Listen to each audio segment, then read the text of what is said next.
കുറഞ്ഞ ചിലവിൽ ബിസിനസ് തുടങ്ങാൻ ആഗ്രഹിക്കുന്നുണ്ടോ? നിങ്ങൾക്ക് സഹായകരമാകുന്ന ചില കാര്യങ്ങളിതാ. ആവശ്യമായ ഫണ്ട് ഇല്ലാത്തതിനാൽ ബിസിനസ് തുടങ്ങണമെന്ന് ആഗ്രഹമുണ്ടായിട്ടും തുടങ്ങാൻ സാധിക്കാത്ത നിരവധി പേരുണ്ട് നമുക്കിടയിൽ.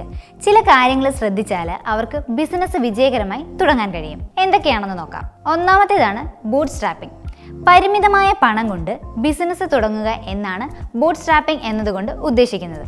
നിങ്ങളുടെ വ്യക്തിഗത സേവിങ്സ് ഉപയോഗിച്ച് ബിസിനസ് തുടങ്ങാം. വരുമാനത്തിലെ ലാഭം ഉണ്ടാകുമ്പോൾ തിരികെ ബിസിനസ്സിലേക്ക് നിക്ഷേപിക്കുക. ചെലവുകൾ കുറച്ചു തുടങ്ങിയ ശേഷം കാലക്രമേണ വരുമാനത്തിനനുസരിച്ച് നിക്ഷേപം കൂട്ടുക.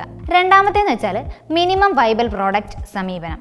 ഉൽപ്പന്നത്തിൻ്റെ ആശയം സാക്ഷാത്കരിക്കാനായിട്ട് ഉപഭോക്തൃ ഫീഡ്ബാക്ക് ശേഖരിച്ച് നിങ്ങളുടെ ഉൽപ്പന്നത്തിൻ്റെയോ സേവനത്തിൻ്റെ ഒരു പതിപ്പ് തയ്യാറാക്കുന്ന ഉൽപ്പന്ന വികസന തന്ത്രമാണ് മിനിമം വയബിൾ പ്രോഡക്റ്റ് സമീപനം എന്നുകൊണ്ട് ഉദ്ദേശിക്കുന്നത്. ഇപ്പോൾ ഒരു ഉദാഹരണം പറഞ്ഞാൽ, നിങ്ങളൊരു വോയിസ് മെയിൽ ട്രാൻസ്ക്രിപ്ഷൻ സേവനം നൽകാൻ ഉദ്ദേശിക്കുന്നുണ്ട്. വോയിസ് മെയിലുകൾ ഡൗൺലോഡ് ചെയ്യാനും കേൾക്കാനും മാത്രം ഉപഭോക്താക്കളെ അനുവദിക്കുന്ന ഒരു റിലീസ് നിങ്ങൾക്ക് ആരംഭിക്കാം. ഇമെയിൽ വഴി വോയിസ് മെയിലുകൾ അയക്കുന്നത് പോലെയുള്ള മറ്റ് ഫീച്ചറുകൾ ചേർക്കണോ എന്ന് തീരുമാനിക്കാൻ നിങ്ങൾക്ക് ആ റിലീസിൽ നിന്നുള്ള ഫീഡ്ബാക്ക് ഉപയോഗിക്കാം. സൗജന്യമായതും കുറഞ്ഞ വിലയിലുള്ള വിഭവങ്ങൾ ഉപയോഗിക്കാം. സംരംഭകർക്ക് അവർക്ക് ലഭ്യമായ വിവിധ തരം സൗജന്യവും വില കുറഞ്ഞതുമായ വിഭവങ്ങൾ കണ്ടെത്തുക. ഇതിൽ ഓപ്പൺ സോഴ്സ് സോഫ്റ്റ്വെയർ, വെബ്സൈറ്റ് വികസനത്തിന് ആവശ്യമായ ഫ്രീ ഓൺലൈൻ ടൂളുകൾ, മാർക്കറ്റിങ്ങിനായി സോഷ്യൽ മീഡിയ പ്ലാറ്റ്ഫോമുകൾ, പുതിയ കഴിവുകളും അറിവും വർദ്ധിപ്പിക്കുന്ന ഫ്രീ എഡ്യൂക്കേഷൻ പോർട്ടൽസ് എന്നിവയെല്ലാം ഇതിൽ ഉൾപ്പെടുന്നുണ്ട്.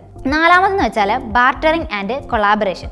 ഒരു ബ്രാൻഡും സോഷ്യൽ മീഡിയ ക്രിയേറ്ററും തമ്മിലുള്ള ഒരുതരം പങ്കാളിത്തമാണ് ഇവിടെ നടക്കുന്നത്. അവിടെ ബ്രാൻഡ് പ്രൊമോഷന് പകരമായി ക്രിയേറ്ററിന് ബ്രാൻഡിൻ്റെ ഉൽപ്പന്നങ്ങളോ സേവനങ്ങളോ കൈമാറുന്നു. അഞ്ചാമതായിട്ട് ക്രിയേറ്റീവ് മാർക്കറ്റിംഗ് സ്ട്രാറ്റജീസ്. കുറഞ്ഞ ചെലവിലുള്ള മാർക്കറ്റിംഗ് സ്ട്രാറ്റജികളുടെ പ്രാധാന്യം മനസ്സിലാക്കുക. സോഷ്യൽ മീഡിയ എൻഗേജ്മെൻറ്റ്, ഇൻഫ്ലുവൻസർ പങ്കാളിത്തം, കമ്മ്യൂണിറ്റി നിർമ്മാണം തുടങ്ങിയവയൊക്കെ ചർച്ച ചെയ്യുക. സംരംഭകർക്ക് അവരുടെ കഥ പറയാനും അവരുടെ നെറ്റ്വർക്ക് ഉപയോഗിച്ച് ഉപഭോക്താക്കളെ ആകർഷിക്കാൻ ശ്രമിക്കാനും പ്രേരിപ്പിക്കുക. Crowd funding and alternative funding ഓപ്ഷനുകൾ. സംരംഭകർക്ക് അവരുടെ ബിസിനസ്സിന് ഫണ്ട് സമാഹരിക്കാൻ അവരുടെ പിന്തുണക്കാരിൽ നിന്ന് പണം ശേഖരിക്കുന്ന ക്രൗഡ് ഫണ്ടിംഗ് പ്ലാറ്റ്ഫോം കഴിവതും പ്രയോജനപ്പെടുത്തുക. മൈക്രോ ലോൺസ്, ഗ്രാൻറ്റുകൾ തുടങ്ങിയ സ്റ്റാർട്ടപ്പുകൾക്കായിട്ട് രൂപകൽപ്പന ചെയ്തിരിക്കുന്ന ആൾട്ടർനേറ്റീവ് ഫണ്ടിംഗ് ഓപ്ഷനുകളുടെ സാധ്യതയും ഇതിലൂടെ ചർച്ച ചെയ്യുക. നിലവിലുള്ളവ ഉപയോഗിക്കാം. പുതിയതായി എല്ലാം നിർമ്മിക്കുന്നതിന് പകരം നിലവിലുള്ള സംവിധാനങ്ങളും വിഭവങ്ങളും ഉപയോഗിക്കാവുന്ന മാർഗങ്ങൾ പരിശോധിക്കാം.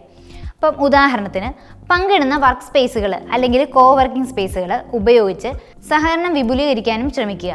ഇപ്പോൾ ഫ്രീലാൻസർമാരെ അല്ലെങ്കിൽ വെർച്വൽ അസിസ്റ്റന്റുകളെ ഉപയോഗിച്ച് ചില പ്രവർത്തനങ്ങളൊക്കെ പ്രയോജനപ്പെടുത്തിയെടുക്കുക.